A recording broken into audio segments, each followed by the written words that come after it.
मेरी तरह तुम भी झूठे हो। जब कोई दर्द हद से गुजर जाता है, जब कोई जज्बात कागज पे उतर आता है, जब कोई मदहोशी में मोहब्बत को गुनगुनाता है, जब कोई महफिलों को गुलजार कर तन्हा नजर आता है, तब कोई गीतकार व गजलकार बन पाता है। ऐसे ही एक गीतकार गजलकार हर दिल अजीज आवाज के मालिक थे मरहूम जगजीत सिंह साहब। तेरी बेरुखी और तेरी मेहरबानी।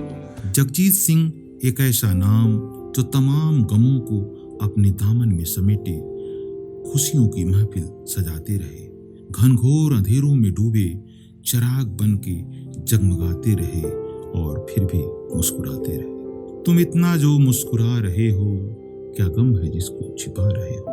उनकी गाई ये लाइनें अपने आप में काफी हैं सब कुछ बताने के लिए कि उनके जिंदगी में कितने गम थे, कितना दुख था।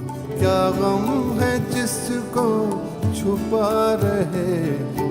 8 फरवरी 1941 को श्री गंगानगर राजस्थान में पैदा हुए जगजीत सिंह का बचपन का नाम जगमोहन सिंह धीमान था।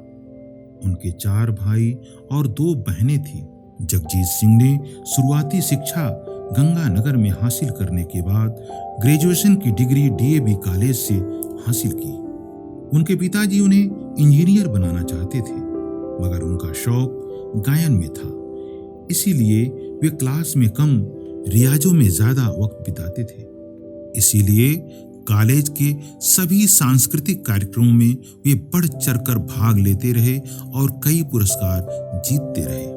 यहाँ तक कि ऑल इंडिया रेडियो में बतौर म्यूजिक कंपोजर भी उन्होंने अपनी सेवाएं दी और साथ में गजल गायन का प्रशिक्षण भी लेते रहे। हम तो हैं परदेस में। एक दिन गायकी का ये जुनून इस कदर बढ़ गया कि 1965 में वे अपने परिवार वालों को बिना बताए मुंबई आ गए, जहां काफी स्ट्रगल के बाद उन्हें हिंदी सिनेमा में गाने का मौका मिला। वो तन्हा क्यों है। इसी दरमियान 1967 में जब वह काम ढूंढ रहे थे, तभी उनकी मुलाकात चित्रा दत्ता से हुई। चित्रा उस वक्त शादीशुदा थी। धीरे धीरे संगीत के दीवाने एक दूसरे को पसंद करने लगे। आंखों से उतर के वो दिल में समाते चले गए, आहिस्ता आहिस्ता करीब आते चले गए, इतने करीब कि फिर दूर जा नहीं पाए। 2 अजनबी हमसफर बन गए। सारे दंद पे कट देने। 1969 में चित्रा ने अपने पति को तलाक दे दिया और जगजीत जी से शादी कर ली। एक इंटरव्यू में चित्रा जी ने अपनी लव स्टोरी के बारे में बताया था कि जब मैं 22 साल की थी, तब पहली बार जगजीत सिंह को सुना था। उस वक्त मुझे उनकी आवाज पसंद नहीं आई थी, लेकिन धीरे धीरे मैं उनकी आवाज की दीवानी होती गई। इस प्रकार जगजीत जी के गायकी का कारवां चलता रहा और 1980 तक वह गजल किंग बन चुके थे। ना उम्र की सीमा हो। प्राइवेट एल्बम के साथ ही साथ जगजीत जी ने प्रेम गीत, अर्थ, जिस्म, तुम बिन जैसी फिल्मों में कई गजलें गाई। कोई फरियाद तेरे दिल में। हंसते मुस्कुराते गाते गुनगुनाते जगजीत जी के ऊपर दुखों का पहाड़ तब टूट पड़ा जब उनके बेटे विवेक की महज 20 साल की उम्र में एक सड़क दुर्घटना में मौत हो गई। दिल टूट के बिखर गया, लब खामोश हो गए, गीतों के तार टूट के तार तार हो गए। बदहवासी के इस आलम में जगजीत जी ने अपने बेटे को याद करते हुए लिखा, चिट्ठी ना कोई संदेश, जाने वो कौन सा देश जहां तुम चले गए। चिट्ठी न कोई संदेश। दिल को चीर देने वाली ये लाइनें उनके दर्द को बयां करने के लिए काफी थी। इतना गम, इतना दुख कि जगजीत जी संगीत की दुनिया से दूर हो जाना चाहते थे। सालों तक उन्होंने कोई गाना नहीं गाया, लेकिन उन बेशुमार गमों को शब्दों व गीतों में ढालते हुए उन्होंने पुनः वापसी की और अपने गजलों व गीतों के माध्यम से लाखों करोड़ों चाहने वालों के जख्मों को सहलाते रहे, गाते रहे। एक ही चंदा, एक ही सूरज, एक ही आसमां है, उनके जैसा गजलकार दूसरा कोई कहाँ है।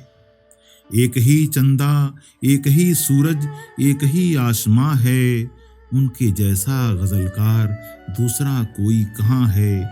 सूनी पड़ी हैं महफिलें सारी, गुनगुना के समा रोशन तो करो, तुझे ढूंढता ये जहां है। वाकई जगजीत साहब जैसा महान गजलकार शायद कोई दूसरा न हुआ न होगा। तभी तो भारत सरकार ने उन्हें 2003 में पद्म भूषण सम्मान से सम्मानित कर ये बता दिया कि वो अपनी विधा के नायाब हीरे थे। होठों से छू लो तुम। अंततः साल 2011 में जगजीत जी को यूके में गुलाम अली साहब के साथ परफॉर्म करना था, लेकिन 23 सितंबर 2011 को ब्रेन हैमरेज होने के कारण वो उस कार्यक्रम में भाग नहीं ले पाए और लगभग 2 हफ्तों तक कोमा में रहने के बाद 10 अक्टूबर 2011 को संगीत की दुनिया को सुना छोड़ हमेशा हमेशा के लिए चले गए।